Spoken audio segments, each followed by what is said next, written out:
പക്ഷെ അന്ന് ഈ പറഞ്ഞ പോലെ മണിച്ചേട്ടൻ തിളങ്ങി നിൽക്കുന്ന ഒരു സമയത്തല്ല സിനിമയിൽ വന്നത് അല്ലേ? മണിച്ചേട്ടൻ പോയ ശേഷമാണ് സിനിമ. അപ്പൊ ആ സമയത്ത് എന്തുകൊണ്ടാണ് അതൊരു ശ്രമിച്ചില്ലേ, ചോദിച്ചില്ലേ?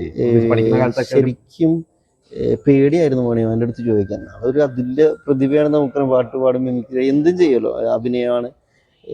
ഞാൻ മിമിക്രി ചെയ്യുന്ന ആളെന്നെ വാച്ച് ചെയ്തുകൊണ്ടിരിക്കുകയായിരുന്നു. ആള് വലിയ രീതിയിലുള്ള സപ്പോർട്ടൊന്നും ആ കാലഘട്ടത്തിൽ സിനിമയിൽ സജീവമായ സമയത്ത് തന്നെയാണ് കലാഭവനിലും ഒക്കെ ആള് ഭയങ്കരമായിട്ട് സജീവമായ സമയത്ത്. ഞാൻ 2010 തുടങ്ങി ഒരു 15 കാലഘട്ടം വരെ ഈ പറഞ്ഞ കലാഭവനിൽ മെഗാ ഷോൻ്റെ പ്രോഗ്രാം ചെയ്യുന്നുണ്ടായിരുന്നു. അതൊക്കെ മാമനറിയായിരുന്നു, മാമൻ അതൊക്കെ വാച്ച് ചെയ്യുന്നുണ്ടായിരുന്നു.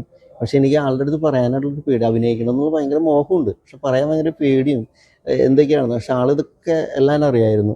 പിന്നെ ആള് പെട്ടതിനെയാണ് അറിയാലോ, നമ്മളെല്ലാം വിട്ടുപിരിഞ്ഞ് പോയത്. ആ വിയോഗം ഇപ്പോഴും നമുക്കത് അംഗീകരിക്കാൻ പറ്റാത്തൊരു കാര്യം.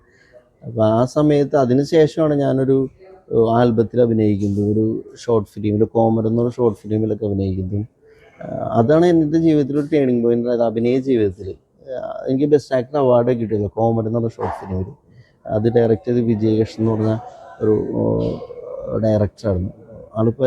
ആള് വേനൽമരം എന്ന് പറഞ്ഞ പടം, നളചരിന്ന് 4 ദിവസം എന്ന് പറഞ്ഞ പടമൊക്കെ ഡയറക്റ്റ് ചെയ്ത അദ്ദേഹമാണ് അത് ഡയറക്റ്റ് ചെയ്തത്. എന്നെ ഹെൽപ്പ് ചെയ്യാൻ വേണ്ടി ചെയ്തതാണ്. നമ്മുടെ ഒരു കൂട്ടുകാരനുണ്ട് സതീശൻ അന്നമണ്ട, അദ്ദേഹമാണ് എന്നെ ഭയങ്കരമായിട്ട് പ്രൊമോട്ട് ചെയ്ത്.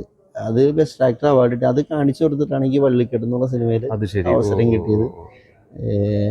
ഇപ്പം അടുത്ത് റിലീസായത് രാജകന്യക എന്ന് പറയുന്നൊരു സിനിമയിൽ ഞാൻ നല്ലൊരു കഥാപാത്രത്തെ അവതരിപ്പിച്ചാണ്. അതൊരു മാതാവിനെ ബേസ് ചെയ്യുന്നൊരു പടമാണ്. ക്രിസ്ത്യൻ സഭയൊക്കെ ഭയങ്കരമായിട്ട് സപ്പോർട്ട് ചെയ്തൊരു സിനിമയാണ്. അതൊരു വില്ലൻ വേഷമാണ് ചെയ്തത്. 2 ഗെറ്റപ്പ്, എനിക്ക് നല്ലോണം താടിയൊക്കെ ഉണ്ടായിരുന്നു സമയത്ത്, നല്ല താടിയുള്ളതും 2 ഗെറ്റപ്പ് ഉണ്ടായിരുന്നു. അതിലേക്ക് എന്നെ കാസ്റ്റ് ചെയ്തും എന്നെ അതിലേക്ക് ഡയറക്ടറിനെ പരിചയപ്പെടുത്തും. ഈ സിനിമയിലേക്കും എന്നെ പരിചയപ്പെടുത്തും മനോജ് അങ്കമാലി എന്ന് പറഞ്ഞ മേക്കപ്പ് മാനാണ്. മനോജേട്ടനാണ്, നല്ല സുഹൃത്താണ്, ഒരു ജ്യേഷ്ഠനാണ്. അദ്ദേഹമാണ് ഇങ്ങനെ ഒരാളുണ്ടെന്ന് പറഞ്ഞ് പരിചയപ്പെടുത്തുക.